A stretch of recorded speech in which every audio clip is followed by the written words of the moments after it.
What's up, guys? Welcome back to Cool Fred's Garage. So thank you guys for checking out the content. If any of you guys are new to the channel, Cool Fred's Garage is basically a car repair channel, pretty much where I talk about and work on cars. Some of them modern cars, some of them classic cars. But I'm still working on the 1973 Chevy Impala that you see back there behind me there. So I got it out in the actually in the driveway because in the garage I just don't have a lot of space to just pull apart like the rear end and take the axles all the way out and stuff like that, because over there my garage I would be hitting against the wall if I try to take that out. So I've been in the process of doing some rear suspension work and doing a conversion from drum brakes to disc brakes. So basically I got several videos in the series just kind of show you guys what I got going on with that. But I started off by disassembling the rear end to check to see what kind of kit was compatible with the car. So I've been doing a lot of research, and I found a few kits that may work, but just didn't know exactly what I was going to use. So I did want to go with wheel wood. That's one of the kits I wanted to go with for various reasons. So I did come up with a solution and was able to get a kit and stuff like that. But while I was back there in the rear end of the car, I wanted to do some suspension work. So I replaced I replaced the rear control arms, the upper and lower.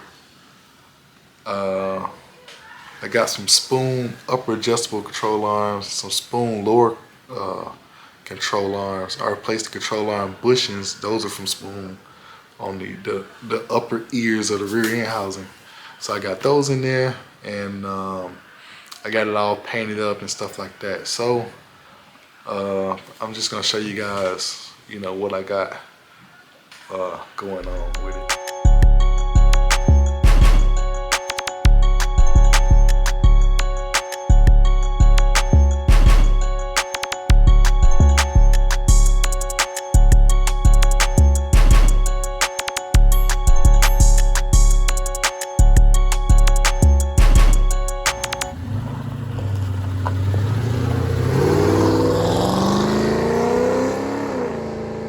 Alright, so here we go. This right here is the I might need to bring a light out here, but seems like my camera is adapting to, because it's been kind of drizzling rain down here in Georgia for the past couple days. So right now it's cloudy, but there are a few sprinkles.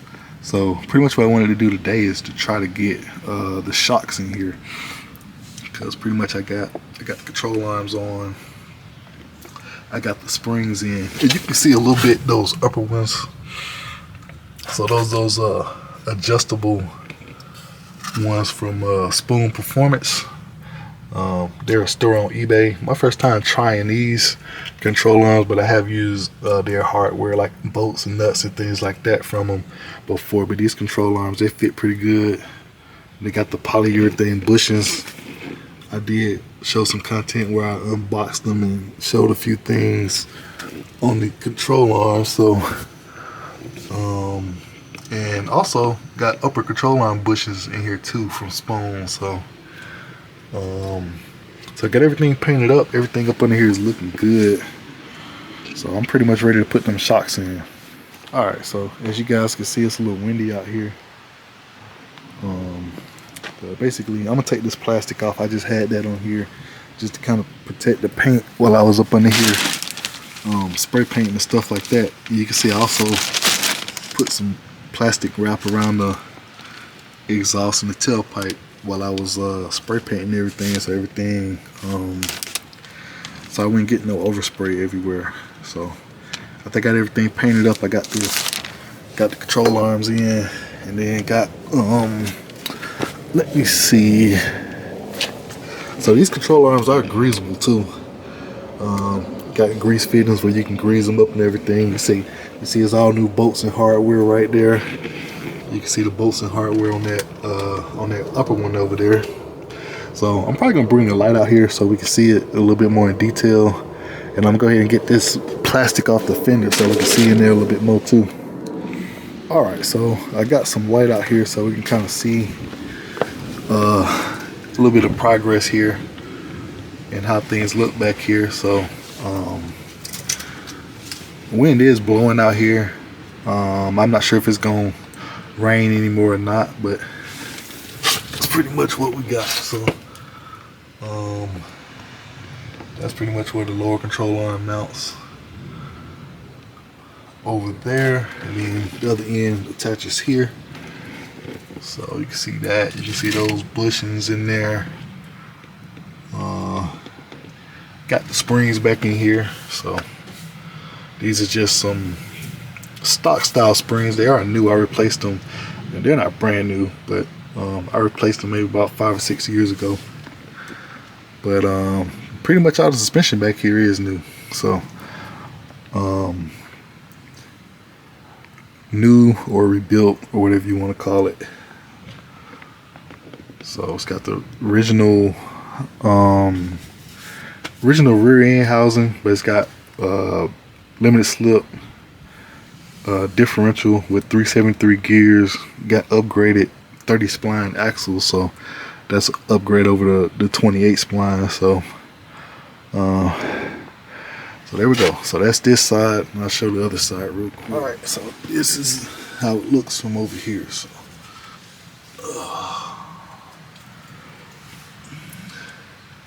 So everything's in there nice and neat. Now I do got a different rear end cover. I just basically bolted that one in so I can paint it up and everything. So I had one I've been running for a while, which is the like a Summit aluminum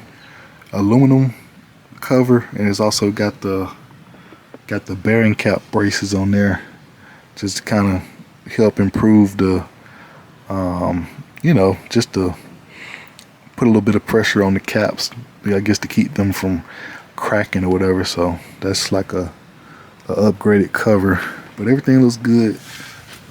Got these right here welded on there, so that's the attachment for the brake line, where the new braided brake line is gonna go.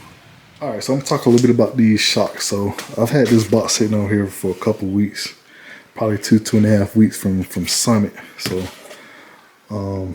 good thing about Summit is, like, I'm down here in Georgia, but I can order something. If I order early enough in the day, it may show up later the next day or within 2 days from when I order it. So if they got it in stock, I can probably get it in 2 days. Now if it's in one of the other warehouses, because they got one in Texas, they got one in Nevada, and there's one here in Georgia. I think the other one's in Ohio, I believe. I'm not sure. But they got like 4 stores throughout the US. But so that's one cool thing. I can get stuff kind of quick if I'm not if I don't want to drive down there. And I like going to the store, but you know, it's about 45 to 50 miles away. So I can just order what I need and it'll show up in a couple days. That's cool with me. So these right here are the original style. Like I say, they're original, but they're the kind of the original spec, like for comfort ride and stuff like that. So I'm gonna be replacing these shocks right here. I'm gonna be replacing those with these KYB gas adjust shocks. So those KYB shocks, they're for a little bit more of a sporty ride and increased handling. The reason I chose those is pretty much to take, because typically, like these big body Chevys, like the back of the car, it depends, but you know, they tend to want to float down the road. So so basically, and then, you know, I also got 26-inch wheels that I had on there, and then I have a spare set of 20s when I don't have the 26s on there. But basically, you know, going down the road, you know, riding down the highway, depending on what kind of bumps you hit, you know, the back of the car maybe, you know, gradually just floating up and down a little bit, depending on the spring setup and or the shocks. So I'm hoping that these right here will take some of the float out of the car. So I'm gonna be installing these KYB gas adjust shocks, and I'm gonna see how they do. But I got these same shocks on my truck and they do pretty good, so I think this will help out. So this right here is a cheaper alternative to getting coilovers. So I mean, if you want to get rid of that problem altogether, you got to go with the coilovers. I got coilovers in the front of the car. I got the QA ones, single adjustable, and it's a day-night difference with coilovers. The car ride nice and smooth with the coilovers on there. You can kind of adjust them up or down. So this is, I think I talked about those before, but those QA ones are the way to go. But as far as in the back of the car, they cost a lot, man. They coilovers in the rear, I think they like $1,100-$1,200.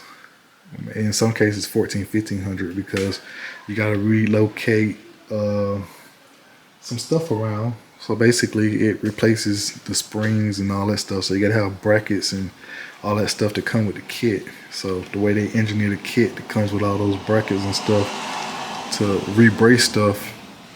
But that coilover kit is a lot more expensive, and you know, I'd rather do some other stuff to the car versus throw coilovers in the rear at the moment.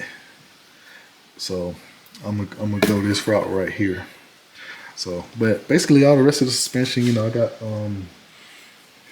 all the poly upgraded bushings. I mean, all those new control arms got polyurethane bushings. The new control arm bushings in the upper housing, those are polyurethane. So all that is more stability and everything right there. So basically the reason I wanted to replace the control arms is pretty much just like when you turn in a corner. Basically, I did like a video on the other ones where I show the differences between the new ones and the old ones, and of course those bushings, you know, they like 50 years old, so they all worn out, good stuff like that. Those things are worn out. But basically, I'm not saying that it was a lot of movement back there. I'm not saying that because I didn't really notice too much of a problem until I was turning. And basically, you know, with the 26s back there, it's a little bit of a tight clearance between the fender well and the wheels. So sometimes when you turn or make sharp turns or go, you know, over, but basically certain tight turns, you know, you may scrub a little bit the lip of the wheel or the tire in some cases. So I was just trying to minimize that. And plus the control arms, they just need to be replaced anyway with the bushings and all that stuff. So got some upgraded stuff. But basically, in addition to that, got some new axle. Got new axle seals. So the ones in there are probably okay. I haven't noticed any leaking, but since I'm pretty much into it this far, I'm gonna put new axle shaft. I'm putting new wheel seals or axle seals, whatever you want to call them. So I got one for both sides. So got all the wheel wood stuff over here. So basically, when I go back together with the wheel wood kit, I'm kind of gonna make basically an overview or install video, so you guys can see me going together with that kit. Pretty much showing you what it takes to install that kit. It's real simple, real easy. But that's the rear end cover cap right here. That's some of them. So it's got ARP bolts. And another thing, these right here, what they call the load studs. So those load studs actually press against the rear end bearing caps. Well, the differential bearing caps for the carrier, for the gear carrier. So that basically helps kind of distribute the load. So it kind of puts a little pressure on there. So basically, while I was taking it off, I was trying to loosen it, but these right here are brass, so they kind of started cracking a little bit. So I ordered a replacement set. So I'm gonna go back together with these when I do that. So and here we go. So I'll show you guys what these shocks look like. All right, so I just took this shock out of the box, and this right here what they look like. So they're the KYB Gas Adjust, and they're pretty much, it's a shock for increased stability and handling. So see how these do on the back. So I mean, these are pretty much they should be okay, because I mean, I'm not the back sits like a little bit low, but the wheels kind of tuck in there. So I mean, to me, I'm cool with the ride height and everything like that it currently had when the wheels are on there. So I mean, it's not really that big. Like, long as I can get the ride quality that I want, where the car is pretty much stable. It's good in the front. The car is good in the back. It's good in the front, but in the back, you know, as long as I can get the ride quality, this right here may be sufficient. But if this right here don't fix what I'm trying to, it should improve it a lot, to be honest with you. But you know, if it doesn't, then the only way to fix it is going with the coilovers. But you know, like I said, the coilovers big dollars. But basically, these right here come with this hardware here, so I gotta get that installed. So basically, it's a slight spacer or slight spacing in here, because there's a little bit of a space where these attached to the rear end. So like on these here, you can see that this spacer is installed. So I gotta pretty much do the same thing with this hardware kit. So I'm gonna get that installed on there, and hopefully it don't start raining and nothing crazy, and I can get these shocks in there. So, cause that's pretty much what I wanted to do today, is get the shocks in the back. All right, so here's the attachment that goes to this lower part here. So I actually took it out of the package. You kind of see what you got here. So basically, this right here is just gonna slide through here, and then I'm gonna tighten it up with that nut. And then on this other side, that's actually what's gonna attach to the rear end housing. So now the thing about this one, it seemed like it's not as much spacing as what was on this one. But you know, that's what they provided in here, so that should, I guess it's engineered to work. So, but a couple things I noticed is this right here, this part right here is a little bit wider and maybe a little thicker, but than this one. But this one, so I guess I can kind of start the bolts in there and just kind of slide it in and then tighten it up. But this one right here, you can see like it's got a closed hole, and this one right here is open. So I want to say that these appear to be slightly wider. I'm not sure, but that's how it appears to be. But I'm gonna go ahead and try to get these bad boys installed. All right, so I just got them bad boys in there. So those right there are the new shocks installed. So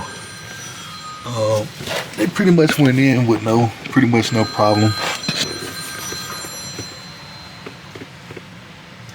I will say that these right here, they do have a ledge that kind of actually goes through there, and they get supported right here on the axle.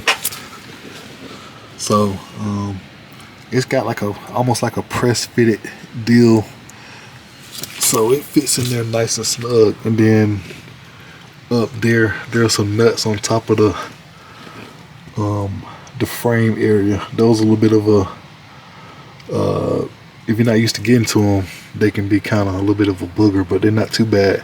So it's best to take the wheels off You know, some people be trying to do them real quick. I think I did that back in the day, and I had a real hard time. But that was back before the car was all fixed up and stuff. I was just replacing the shocks. But yep, those little nuts that's on the top of here, you gotta get like a wrench, like a 1/2 inch or a 9/16 to hold the back side of that nut and get those things tight. But it's not too bad. Those things went in, no problem. And that's them. So that was the last piece of the puzzle for the suspension stuff. So all the suspension pieces are in there. And next time what I'm gonna do is I gotta replace those wheel seals, those axle seals. So I got this on here to kind of keep the rain and stuff out. Like these right here don't look too bad. I put those in when I rebuilt the rear end. But while I'm down this far, because when I put that when I put the bracket on there and stuff for the disc brakes, you know, that's a lot of stuff to have to pull apart if there's a leak. So I'm gonna go ahead and just replace those while I'm down here. So that's what I'm gonna do next. I'm gonna do that, and then I'm gonna install those disc brakes. So all this stuff is done. I got the pinion seal replaced too.